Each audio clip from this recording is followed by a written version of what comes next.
Graça e paz a todos, boa noite. Abra comigo sua Bíblia em 2 Samuel, do mesmo jeito que a gente fez no domingo passado, eu peço que você faça hoje também. Abre em 2 Samuel, marque e ache Salmos também, deixe marcado.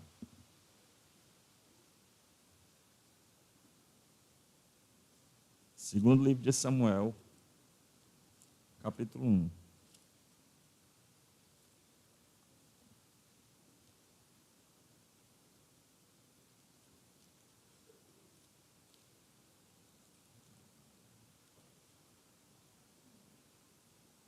Você acha, você deixa marcado aí. E também deixa marcado Salmos.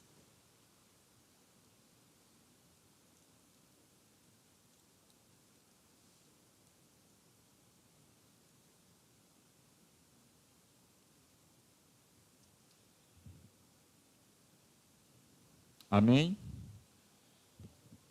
Vamos orar primeiro? Vamos orar mais uma vez.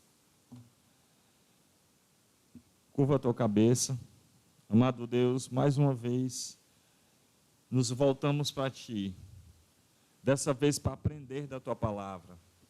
Para cultuar a Ti por meio do entendimento da Tua palavra. Abra o nosso coração, que nossa mente possa estar aberta para ouvir Tua palavra, para aplicá-la às nossas vidas. Nos ensina e nos instrui a como devemos te obedecer, a como devemos viver para o Senhor. Que somente o Senhor seja exaltado e que nosso coração esteja diante de Ti. Em nome de Jesus oramos. Amém. Bom, volta lá para 2 Samuel. O que a gente vai fazer? Né? A gente vai dar continuidade na mensagem do domingo passado. Na realidade, isso aqui é uma pequena série, né, que eu fiz na Igreja da Colônia, né, e aí eu resolvi trazer aqui para os irmãos também. O intuito dela é o seguinte, é fazer com que a gente conheça mais também o Antigo Testamento, né, e a Bíblia como um todo, obviamente. Né. Parece até absurdo, né, mas tem crente que, sei lá, tem 5, 10, 15, 20 anos de fé e nunca leu a Bíblia toda. Isso é uma vergonha para a gente. A gente, no mínimo, deve ler a Bíblia pelo menos uma vez, ela toda na vida. Então, isso é uma vergonha para a gente, como cristão, para a gente que somos, vamos dizer assim, uma extensão da Reforma Protestante, que foi baseada na Bíblia, e a gente nunca leu a Bíblia toda. Então, meu intuito é despertar, de fato, não somente para a leitura do Antigo Testamento, que é fundamental para a gente, mas ler a Bíblia como um todo. A gente precisa, pelo menos uma vez na vida, né, ler a Bíblia toda, de Gênesis a Apocalipse. Mas eu não entendo. Existe pelo menos 2 tipos de leituras, né? Existe a leitura inspecional e a leitura mais analítica, mais detalhada. Qual a primeira que a gente faz? A gente faz, obviamente, aquela inspecional. Você vai descobrir o que o texto tem. Você vai ler o texto, pelo menos para saber que Davi, que Mefibosete existe na Bíblia. E onde é que está? Isso é chamado de leitura inspecional. Depois que você lê ela toda, aí sim você vai tendo uma leitura um pouco mais detalhada, né? Você vai querendo, vamos dizer assim, descobrir mais coisas, aí é outros 500, né? Mas pelo menos uma leitura inspecional, pelo menos para você saber o que tem na Bíblia, você como cristão tem a obrigação de fazer isso. Então esse é o meu intuito. E obviamente, né, tirar lições, né, com Davi. Então, como eu disse, né, a gente vai dar continuidade que a gente viu no domingo passado, no qual a gente viu um Davi antes de ser rei. Né? Então, a gente viu que praticamente a peregrinação, vamos dizer assim, a história de Davi antes de ser rei, foi uma história sofrida, né? De angústia, de perseguição, de luta, de sofrimento. Praticamente a vida de Davi, depois que ele vai a Saul, depois que Deus unge ele rei, sobre o povo é de sofrimento. Nessa segunda parte aqui, em 2 Samuel, a gente vai ver um Davi rei. Saul havia morrido, né, como a gente sabe, está lá no finalzinho lá de 1 de Samuel. E aí Davi, capítulo 2 agora de 2 Samuel, Davi ele vai para Hebrom, capítulo 2, versículo 4. E lá em Hebrom, ele começa a reinar em Judá, e esse reinado dura aí pelo menos 7 anos e 6 meses, está aí no versículo 11 do capítulo 2. No entanto, né, você tem ainda um dos filhos de Davi, está vivo, né, que é Isbosete, eu acho que é esse o nome, né, que é um nome difícil, né?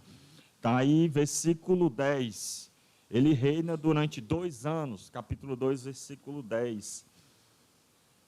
O que acontece, né?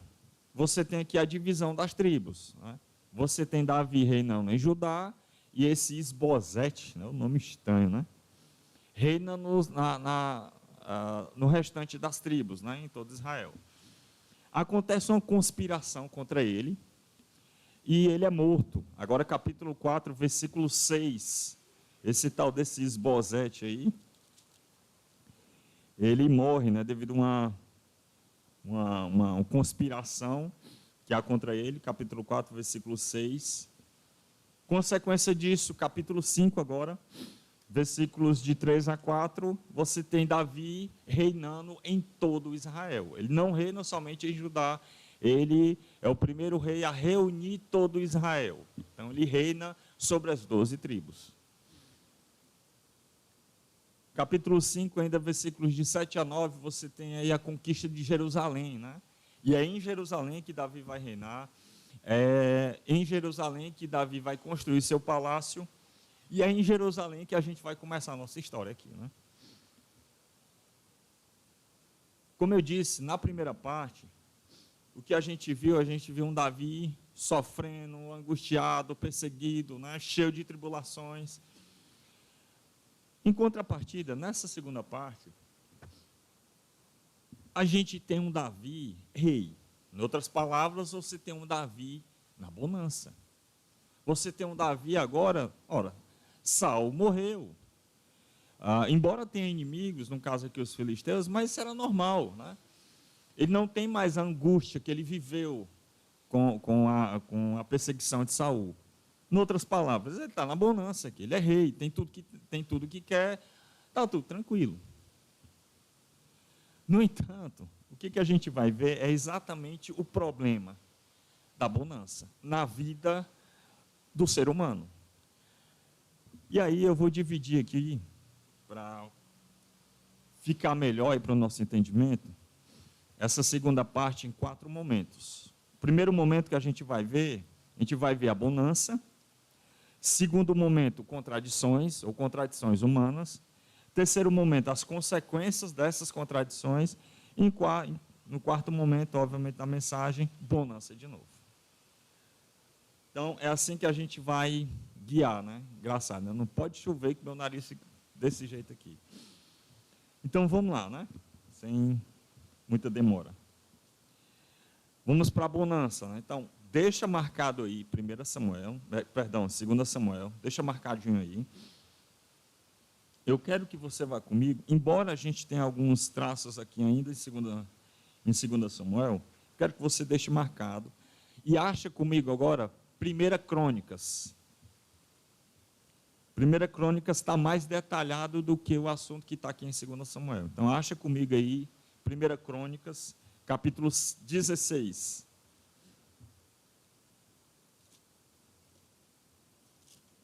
É só você vai avançando aí, passa aí 2 Samuel, você vai achar o livro de Reis, você passa, depois do segundo livro, capítulo 16. Capítulo 16 de 1 Crônicas. Só lembrando, né, Davi ele conquistou Jerusalém, lembra? Ele está reinando aqui em Jerusalém. O intuito de Davi é o quê? É trazer a arca. Ele tentou trazer uma primeira vez, não deu lá muito certo, né, porque ele levou a arca de forma errada, ao invés de colocar nos varais, né, que os levitas levavam, colocavam os varais, os levitas levavam ela no ombro e colocaram num carro de boi. Né? Resultado, o carro bateu, coitado lá acho que é Uzá o nome do cidadão, tocou na arca, morreu. Davi agora faz uma nova tentativa, e dessa vez, capítulo 16 de 1 de Crônicas, é bem sucedido porque ele leva corretamente de acordo com o que Deus havia ordenado em sua palavra.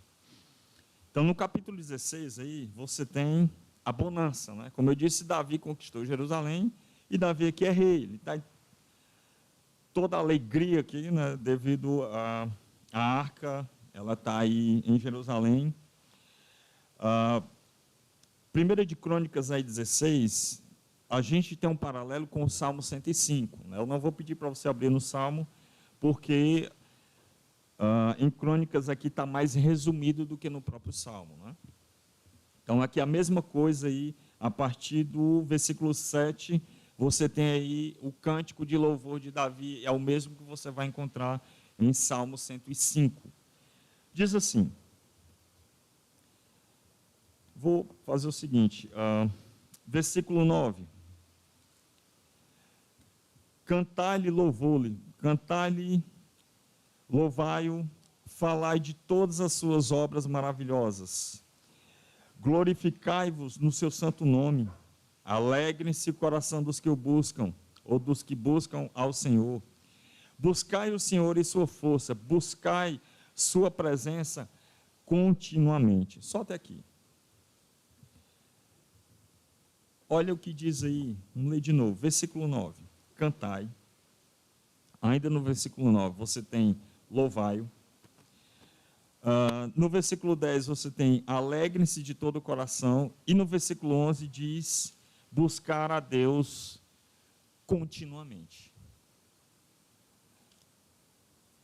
Aqui a gente começa a entender o porquê, por exemplo, mesmo na angústia de Davi, ele conseguia se voltar para Deus e louvá-lo. Mesmo na angústia de Davi, como a gente viu na primeira parte, ele consegue se voltar para Deus e dizer que ele é alegre. Se você prestar atenção comigo, já falei isso outras vezes, né? Principalmente na mensagem passada, repito aqui. Cantar, louvar, alegria, buscar a Deus, tudo isso é a mesma coisa. É a mesma coisa. Por que isso é importante? Primeiro, o louvor não é um ritual vazio. O louvor aqui é feito de todo o coração.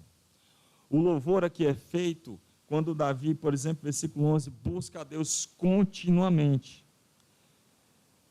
Preste atenção que é a mesma coisa aqui. O louvor é de todo o coração, a alegria de Davi em buscar a Deus continuamente, porque é a mesma coisa. A gente não tem como separar aqui. A gente não pode cultuar a Deus de forma, sei lá, como apenas um cumprimento de um ritual, uma religiosidade.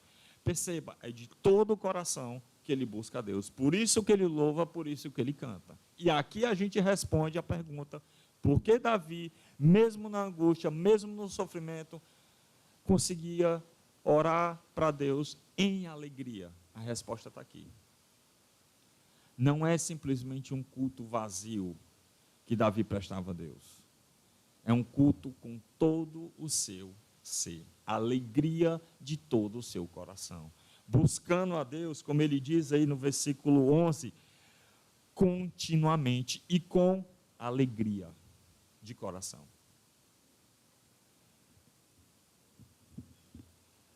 Como eu disse, é aqui que a gente começa a entender isso.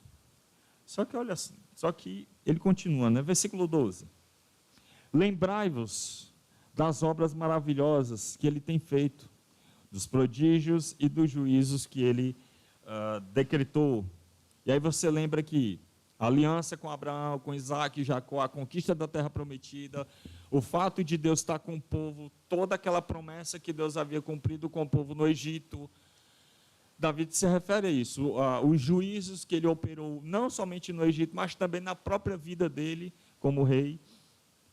E é o que ele diz aí: lembrai-vos dessas obras maravilhosas que ele tem feito. A grande pergunta é: como é que se lembra disso, né? Como é que o povo, aliás, né? Não é nem como é, né? É como é a reação do povo ao se lembrar dessas obras, né? É o que a gente leu aí no versículo 11, no versículo 10 e no versículo 9. Todo o coração alegre, feliz, cantando louvores. Perceba que aqui é uma coisa só. Por que esse povo está alegre, feliz em cultuar a Deus, de todo o coração e continuamente? Porque Deus operou todas as maravilhas dele no Egito, na própria história de Davi, na história do povo como um todo. É por isso que esse povo louva a Deus de todo o coração e com toda a alegria. E aqui vem uma aplicação para a gente. É exatamente o que a gente faz hoje. Por que a gente louva a Deus? Porque Deus enviou o seu Filho para morrer por nós, na cruz. É por isso que o nosso louvor a Deus, a nossa oração, a nossa adoração a Deus é de todo o coração, com toda a alegria. Porque Deus enviou o seu Filho para morrer por nós. É a mesma coisa aqui. É a mesma aplicação. Por isso, como eu disse, o nosso louvor não pode ser vazio. É de todo o coração e buscando a Ele continuamente. Continuamente. Todas todas as horas e todos os minutos. Continuamente, de todo o coração. Muito bem. O que a gente pensa com isso, né? Davi, então, está um homem cheio de fé, né? Ele coloca a arca dentro traz para Jerusalém, né? Ele está louvando, que é um cântico de louvor, né? Glória a Deus, né? Davi está saltitando, né? Pulando. Deus cumpriu a promessa que ele havia feito a ele, né? Que ele ia ser rei. Deus preservou a vida dele, como a gente viu diversas vezes Saul tentando matá-lo e Deus preservando. O que a gente pensa? Poxa, Davi, em momento algum, né, com isso em mente, né, com toda essa fé, né, com toda essa graça de Deus, Davi não vai se desviar do caminho dele. No mínimo ele não é louco, né? No mínimo, ele vai ser mais fiel a Deus ainda, mais devoto a Deus e buscá-lo, ele, como ele diz aqui, mais e mais continuamente. E aqui a gente entra na segunda parte da mensagem, que é as contradições humanas. É incrível, né, como a gente consegue destruir o que é bom.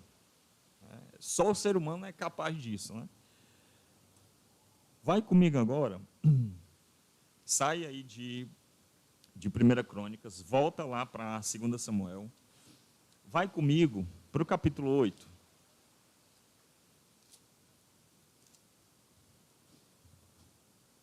No capítulo 8, você tem aí, capítulo 8 e também capítulo 9, você tem a descrição de diversas vitórias de Davi. Por exemplo, capítulo 8, versículo 1, você tem Filisteus, versículo 2, Moabitas, versículos 3, 5, você tem os sírios, né? O versículo 12 aí do capítulo 8, você tem o resumo, né, das vitórias aí de Davi, você tem os amalequitas também, os próprios filisteus. Embora o capítulo 8 seja o foco maior na conquista da Síria, né? Onde ele pega aí a partir do versículo 3 e vai até o versículo 18. Você tem, então, uma gama de vitórias que, como a gente viu na primeira parte da mensagem, quem dá essas vitórias é o próprio Deus. Até aqui está tudo bem, né? Maravilha, né? Glória a Deus, né? Vitória por cima de vitória, como diz aquela música, né? Só vitória, né? Marca aí e vai comigo agora para o Salmo 8. Só lembrando, isso aí é um contexto de vitória, né? Vai comigo aí para o Salmo 8. Sai aqui.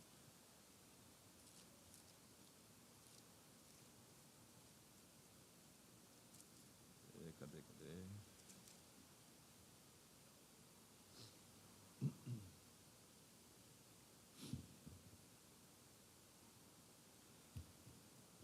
Perdão, Salmo 8 não, desculpa, Salmo 60. Foi mal, desculpa, foi um equívoco. É porque é tanta coisa aqui que a gente às vezes confunde. É porque eu coloquei 2 Samuel aqui para um salmo, né? E aí, enfim, vamos lá. Salmo 60. Lembra, né? É um contexto de vitória. O Salmo 60, ele começa dessa forma. Ó Deus, tu nos rejeitastes, nos esmagastes, tens estado indignado, restaura-nos. Versículo 3, fizeste o teu povo atravessar momentos difíceis. Só até aqui. Lembra, 2 Samuel, capítulo 8 é vitória. O Salmo 60 está no meio aí da conquista dos edomitas, né? Parece, né, pelo Salmo 60, embora 2 Samuel não afirme isso, e também 1 Crônicas 18 e 19 também não, mas a gente deduz pelo Salmo, né? O Salmo 60 descreve um Deus que, versículo 1, rejeitou o povo, está indignado com o povo, e versículo 3, fez o povo atravessar momentos difíceis ou tribulação. Quando isso acontece, tem um único motivo: o povo pecou. Não sei quando foi, não sei em que momento dessa trajetória aqui de vitórias do capítulo 8 de 2 Samuel, o fato é, como diz o Salmo 60, o povo pecou.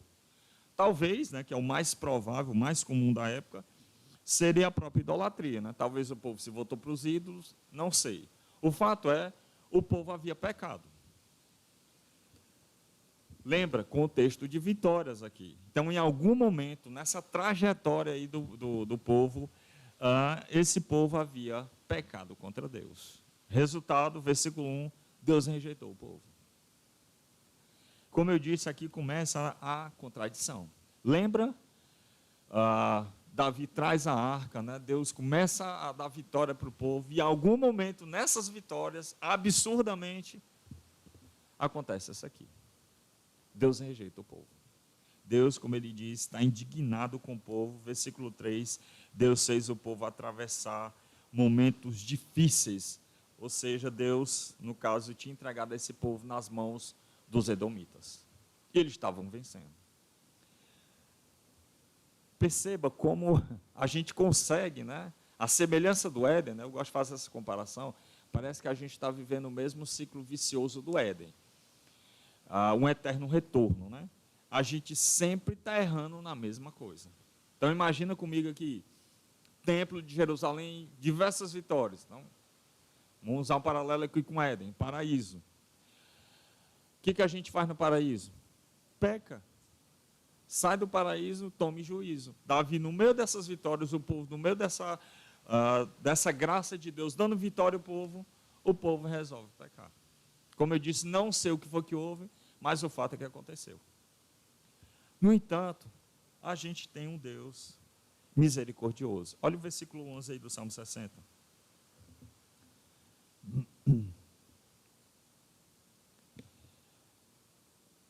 Dá-nos auxílio contra o adversário, pois socorro humano é inútil. Versículo 12. Faremos proezas em Deus, porque Ele é quem pisoteará nossos inimigos. Aqui você tem um povo que, no meio do pecado, se volta para Deus outra vez. Qual é o resultado desse se voltar para Deus? Obviamente, o povo se arrepende. Será que Deus recebe, então, essa oração do povo, né? Agora volta lá para 2 Samuel, capítulo 8. Deus, então, vai responder essa oração. 2 Samuel, capítulo 8, versículo 13, Deus responde essa oração.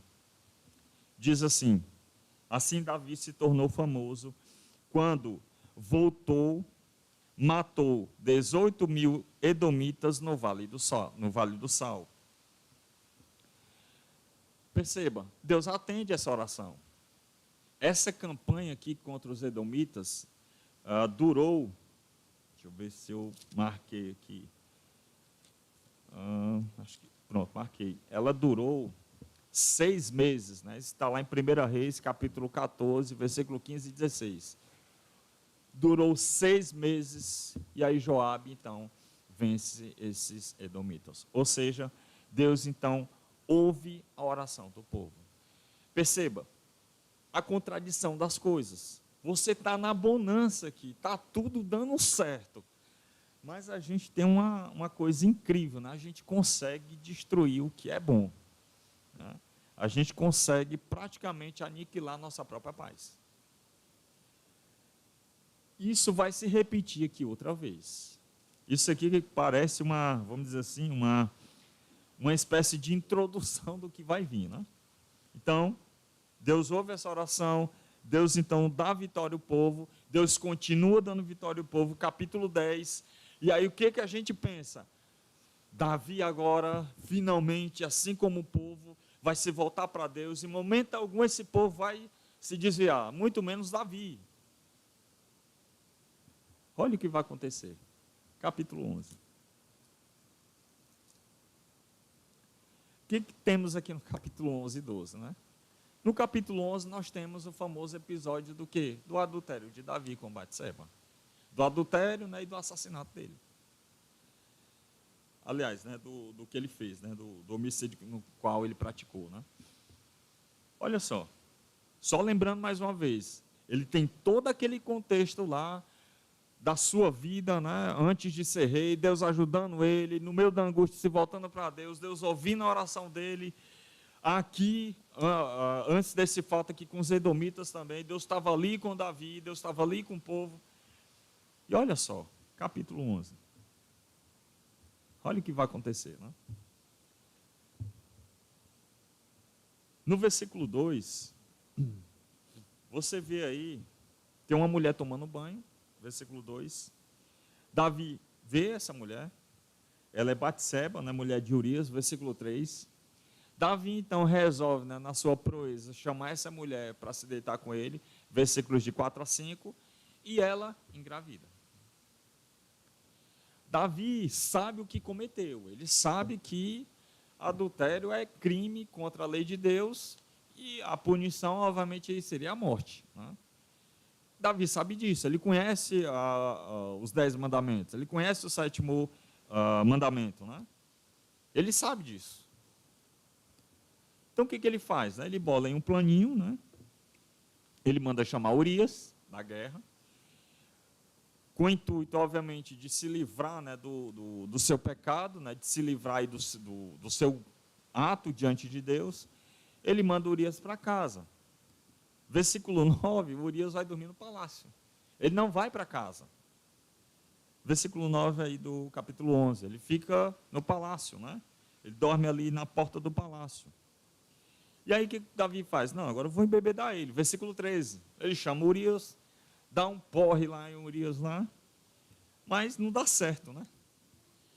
O que vai acontecer? Versículo 15, ele escreve uma famosa carta, a carta da morte. Joabe, bota esse elemento aí na frente aí, e quando os inimigos vierem atacar, tu sai e deixa ele morrer sozinho. E o coitado do Urias, ele mesmo é que leva a carta. Consequência disso tudo, obviamente, Urias morre. Davi, então, versículo 27, se casa com Batseba. Maravilhoso, ótimo. Davi conseguiu tudo que ele queria. Só que no mesmo versículo 27, lá no final diz assim: mas isso que Davi fez desagradou ao Senhor. Ele ocultou todo o crime dele diante dos homens. Só que no versículo 27 isso desagradou a Deus. Como eu disse, preste atenção na contradição aqui humana. Poxa, tinha tudo, o cara é rei. Todas as batalhas que Davi ia enfrentar, ele perguntava: Senhor, eu vou para a guerra? Vá, que eu vou entregar nas suas mãos. Davi sabe de tudo isso. Davi vivenciou antes de ser rei e depois de ser rei.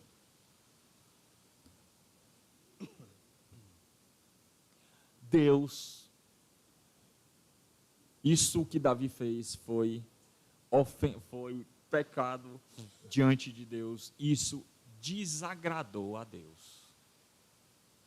Isso não foi bom, como ele diz, aos olhos de Deus. Consequência disso. Deus, então, capítulo 12, envia o profeta Natã. Ele conta lá a historinha lá da ovelhinha, né? E Davi se arrepende desse mal no qual ele vai fazer. Está aí no versículo 16 do capítulo 12, que diz: Davi buscou a Deus em favor da criança, observou rigoroso jejum e, recolhendo-se, passou a noite toda deitada no chão. Ele não somente está orando por si, Deus havia dito pelo profeta Natã que a criança também morreria. E é exatamente isso que acontece depois de 7 dias. É exatamente no versículo 16 aqui, nesse clamor de Davi, por sua vida e também, obviamente, pela vida da própria criança, que vai surgir, então, o Salmo 51. É nesse clamor aqui que surge o Salmo 51.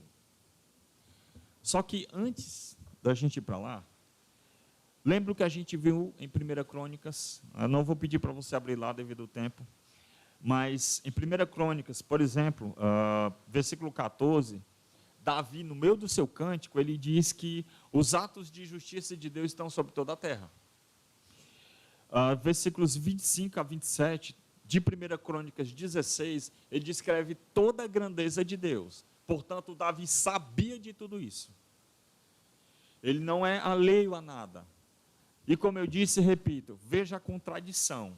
Ele está vendo, ele sabe, ele presenciou, vivenciou tudo isso. Mas de uma forma incrível se volta para o que é errado, se volta para o pecado. E tem, obviamente, consequências. Então, Davi, versículo 16, ele ora a Deus por ele e pela criança. Salmo 51.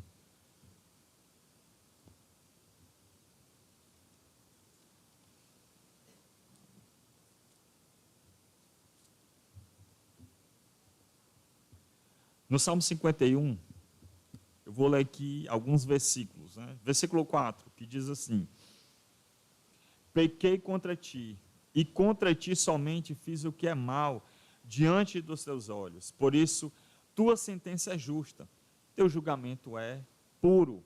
Ele sabe que o que ele está vivendo é correto. O que ele está vivenciando do juízo que vai acontecer com ele futuramente é justo, porque ele pecou, ele sabe disso. E o detalhe é que ele vai dizer que ele pecou contra Deus e somente contra Deus. O mal que ele fez a Urias era principalmente diante de Deus.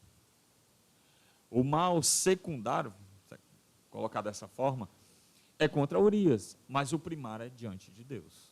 Ele tentou ocultar, e de fato ele conseguiu fazer isso diante dos homens, mas diante de Deus não. Todo o mal que ele fez, portanto, foi na presença de Deus, que ele disse em 1 Crônicas: os atos de justiça de Deus estão sobre a terra. No versículo 9, ele pede para que Deus, aí do Salmo 51, ele pede para que Deus vire o rosto de seu pecado. Ele pede para que Deus haja com ele com bonança, com graça, porque ele sabe que ele pecou, ele sabe do mal que ele fez.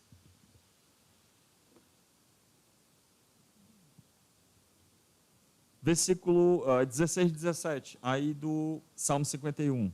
Olha o que Deus deseja, não somente de Davi, mas de todos nós. Pois, Davi se reportando aqui para Deus, né? Pois não tem prazer em sacrifício, não te agradas de holocausto, do contrário, eu os ofereceria a ti. Sacrifício aceitável para Deus é o espírito quebrantado. Ó Deus, tu não desprezarás o coração quebrantado e arrependido. É isso que Deus queria de Davi. Arrependimento. Voltamos então para ele com graça e misericórdia. Como eu disse, vai ter consequências. E aqui a gente entra na terceira parte da mensagem. As consequências disso. Veja, e pense aqui comigo, o cara sai da bonança, lembra? Para isso aqui, para essas contradições, para o caos, né? E aí vem as consequências do que ele fez. Volta lá para 2 Samuel, capítulo 13.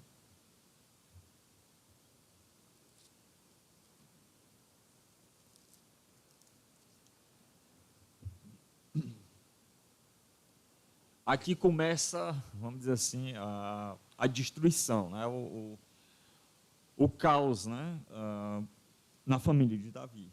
Capítulo 13 aí de 2 Samuel, você tem aí os filhos dele, né? Você tem Absalão, Tamar e Amnon.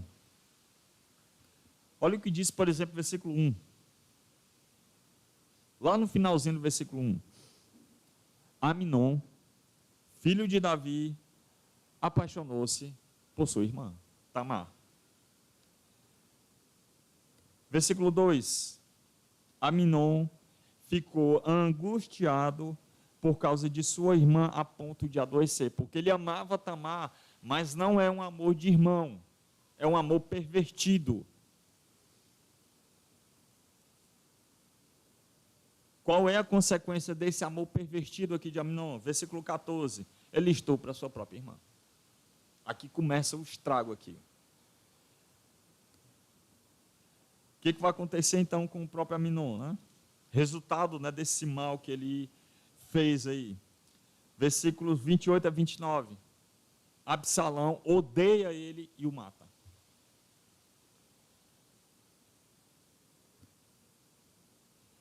No entanto, não vai parar por aqui. Como eu disse, vai piorando, né? Capítulo 15 agora. No capítulo 15, você tem uma conspiração do próprio Absalão com Aitofel, tá aí versículo 12, para tomar o reinado de Davi. O que estava acontecendo? O povo ia para Jerusalém, pedir auxílio, socorro, né, de Davi, e aí Absalão se metia lá no meio, não, olha, o rei não quer nada com vocês não, né? Estão dispensando vocês, mas se eu fosse rei, eu tratava você dessa forma e dessa forma. Assim, Absalão começava a conquistar o coração do povo. E Davi, ó, a peia. Né? O que vai acontecer, né? Eles formam uma aliança, está aí versículo 12 do capítulo 15, Aitofel com Absalão. Eles vão para Judá, agora no caso aí para Jerusalém, para tomar o reinado de Davi. E aí versículo 14, versículo 23 e versículo 30, Davi foge no versículo 14, versículo 23, o povo chora por causa dessa fuga, versículo 30, você tem Davi e o povo chorando. Parece que voltou o primeiro estágio da vida dele antes dele ser rei. Lembra das fugas de Saul? Parece que ele está vivendo aqui a mesma coisa. Fuga diante de angústia. Agora não é Saul, é o seu próprio filho. Perceba que ele sai de uma bonança, de algo gracioso, de paz e de bem-aventurança, para isso aqui agora.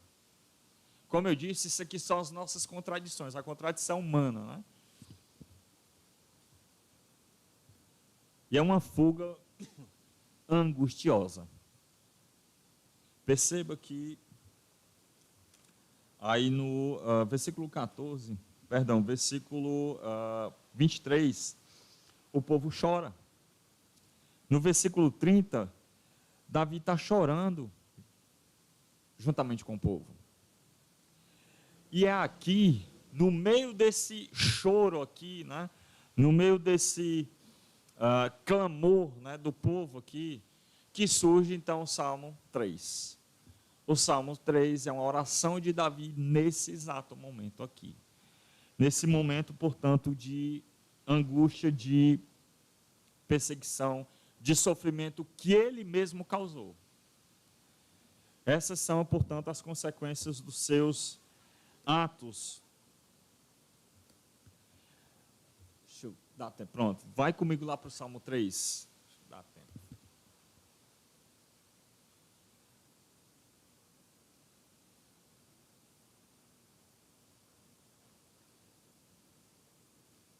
Salmos 3.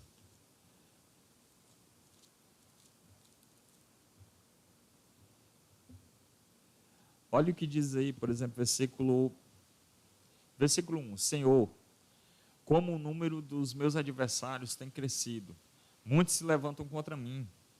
Muitos dizem de mim, em Deus não há salvação para ele.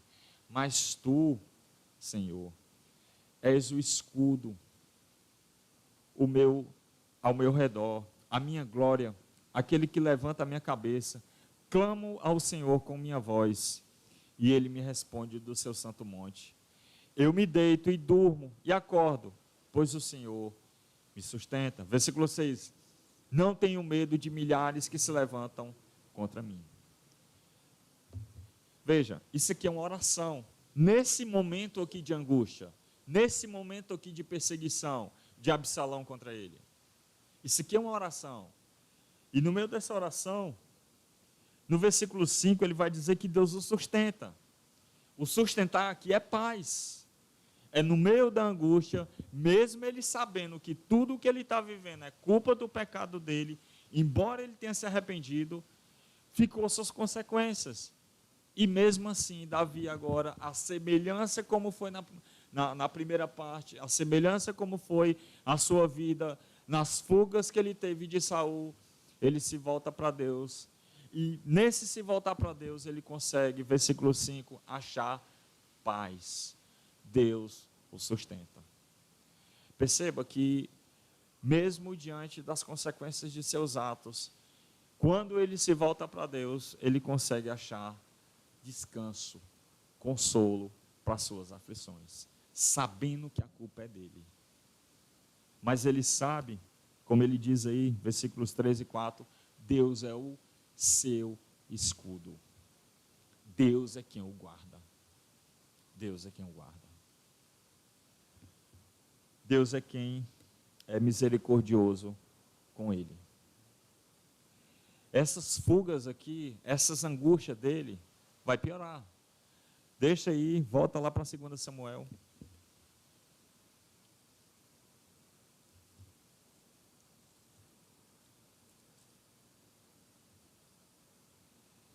No capítulo 16, Davi ele vai fugir para o deserto de Judá, né? Para o caminho aí do Jordão, capítulo 16, versículo 14. Só lembrando, ele está fugindo de Absalão aqui, não é? E aí, quando ele chega nesse momento aí, versículo 14, está todo mundo angustiado, está todo mundo sofrendo, cansado, no escuro, porque eles fogem às pressas. Mais uma vez, Davi se volta para Deus e surge, portanto, o Salmo 63.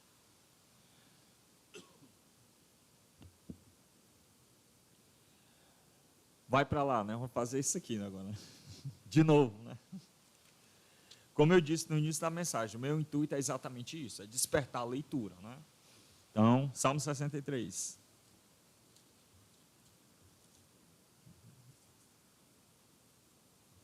Rapaz, mas eu não trouxe o marca-texto, aí fica saindo, vamos lá. Salmos 63. Só lembrando, eles estão cansados, estão angustiados, né? Eles estão parados aí no deserto de Judá, né? Já no caminho já do Jordão, aí para atravessá-lo. E aí Davi se volta para Deus mais uma vez. E olha só o que ele diz. Ó Deus, Tu és o meu Deus. Eu te busco ansiosamente, ou de madrugada, ou muito cedo, né? Minha alma tem sede de Ti. Meu ser anseia por Ti em uma terra seca e exaurida, onde não há água. Assim, eu te contemplo no santuário, para ver teu poder e glória. Meus lábios te louvarão, pois o teu amor é melhor do que a vida. Assim, eu te bendirei enquanto eu viver, e em teu nome levantarei as minhas mãos. Olha a diferença aqui, né? Perceba que nesses versículos aqui, Davi está cansado, está angustiado, né? Está sofrendo aqui, mas o que nos demonstra aqui, nesses versículos que a gente leu, e também nos anteriores, é que a real necessidade de Davi não é nem tanto de ser protegido por Deus, embora Deus esteja protegendo, Não é nem tanto o fato de Deus o guardar, né, dos inimigos, mas ao que parece é que a real necessidade de Davi aqui é o próprio Deus. Perceba como é que ele se volta para Deus no meio da angústia, no meio do sofrimento, e diz: te busco ansiosamente, ou cedo eu te busco. Minha alma tem sede de ti. É semelhante a uma terra seca que não tem água, no meio da angústia. Versículo 3: os meus lábios te louvam, pois o teu amor é maior do que a vida, ou melhor do que a vida. Ou seja, a minha vida só tem significado se for com o Senhor. Versículo 4: eu te louvarei, ou bendirei, enquanto eu viver.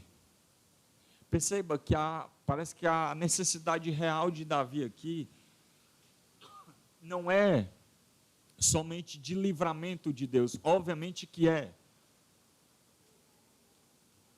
mas o principal aqui é o próprio Deus.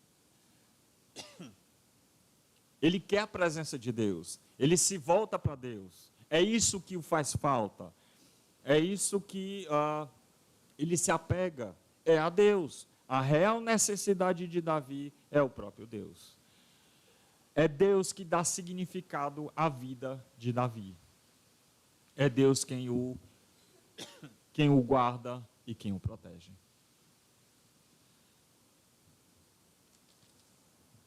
Portanto, Davi confia em Deus, sabendo que tudo o que ele está vivendo é consequência de seus atos.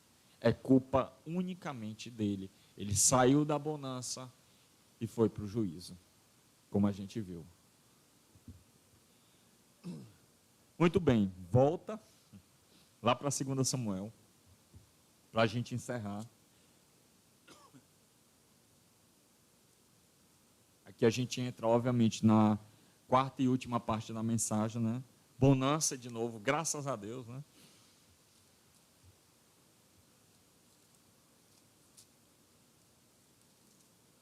Segunda Samuel.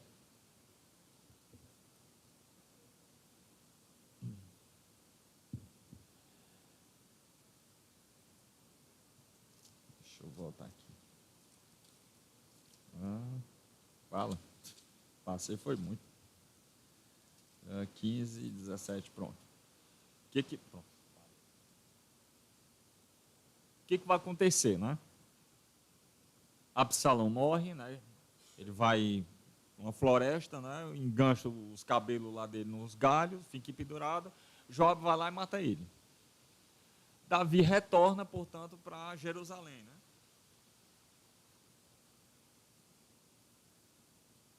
Davi, então, retorna para Jerusalém.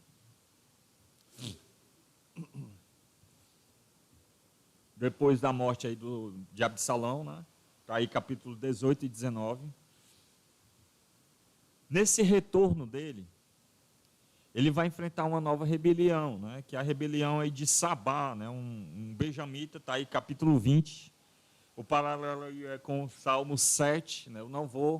A gente não vai entrar nesse assunto devido ao tempo. Davi, então, quando ele retorna para Jerusalém, ele enfrenta 3 anos de fome, capítulo 21, porque Saul havia matado os gibeonitas, né, agido falsamente com ele, e há uma fome na terra, fruto de um juízo que Deus trouxe sobre o povo pelo mal que Saul havia feito com os gibeonitas, né, capítulo 21. E aí, obviamente, graças a Deus, né, capítulo 22, você tem então, quando Deus finalmente, por sua graça, dá descanso a Davi de todos os seus inimigos. O capítulo 22 é o Salmo 18, né? Eu não vou pedir para você abrir lá, porque aqui está mais resumido. Eu vou ler com vocês apenas um versículo para a gente encerrar.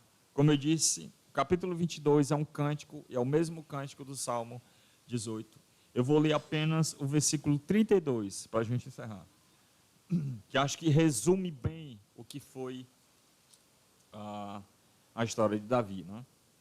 Diz assim: pois quem é Deus senão o Senhor? Quem é a rocha senão o nosso Deus? Isso resume bem o que foi toda a história de Davi. Deus disse a Davi que ele ia reinar. Deus preservou a vida de Davi por diversas vezes.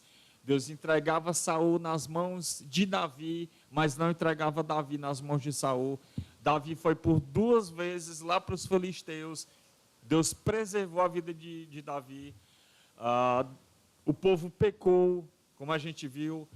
O povo se voltou para Deus. Deus livrou o povo lá dos edomitas. Davi peca aqui com Absalão. Davi peca matando Urias, se casando com Batseba. Deus traz juízo sobre Davi, mas perdoa Davi e restitui de novo o seu trono, porque ele havia prometido a Davi um trono eterno. Por isso que ele diz, no versículo 32, né? Quem é Deus, senão o Senhor? Isso resume bem a história de Davi. Foi Deus quem guiou ele em toda a sua trajetória. Antes de ser rei, no reinado, é Deus quem está guiando a Davi. E aqui eu encerro, né, com 2 lições, né, para a gente. A primeira delas é que Deus é soberano. Deus é soberano. Foi Deus que colocou Saul para ser rei do povo. E foi Deus quem tirou Saul e colocou Davi. Deus é soberano. Em segundo lugar, o que a gente aprende, obviamente, com Davi é que oração. Acho que talvez a lição principal aqui, do que a gente viu nesses 2 domingos, é oração. Oração. Os salmos que a gente viu, óbvio, não vimos todo, apenas alguns trechos, é oração. Ali é oração. Às vezes a gente se pergunta, né, como é que aqueles homens de Deus do passado, do Antigo e do Novo Testamento, oravam. Como é que eles oravam? A resposta está aqui. Era dessa forma. Veja, não é uma oração mecânica, né? Não é uma oração pensada, né? Eu vou orar dessa forma aqui, né? Eu vou usar essas palavras aqui. Não. É no calor do momento.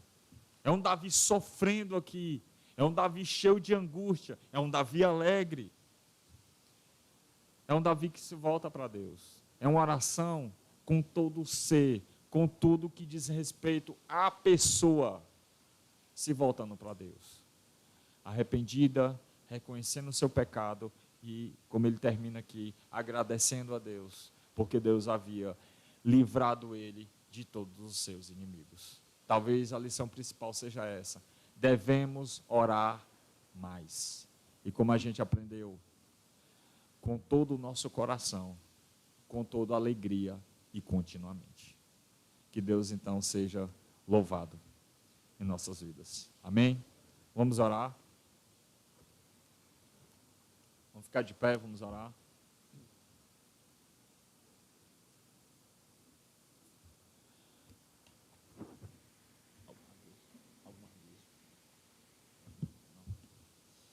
Curva a tua cabeça. Vamos orar. Santo Deus, assim como Davi, nos voltamos para Ti. Pedimos a Ti que o Senhor perdoe nossas falhas, que o Senhor perdoe, pois nos esquecemos de Ti. Nos esquecemos de nos voltar para Ti, de Te adorar. Nos esquecemos da Tua graça. Nos esquecemos que o Senhor é quem guia nossas vidas. Nos dá graça para viver para Ti. Nos dá graça para viver nos Teus caminhos. Nos abençoa, Senhor. Que nossa vida seja vivida de acordo com Tua palavra. Que nossa vida seja em louvor para Ti. Que nossa oração seja de todo o nosso coração, assim como aprendemos com Davi, com todo o nosso coração, com todo o que nós temos, com todo o nosso sentimento, com todas as nossas afeições, que tudo seja para a tua glória, Senhor. Recebe nosso coração, recebe nossas orações, recebe nossos pensamentos, e que nossa vida seja para te glorificar, te adorar e te honrar. Em nome de Jesus, nos leva em paz para as nossas casas. Nos dá uma semana na tua presença. E que somente o Senhor seja exaltado, pois esse é o único significado da nossa vida, te adorar e te honrar. Em nome de Jesus oramos. Amém.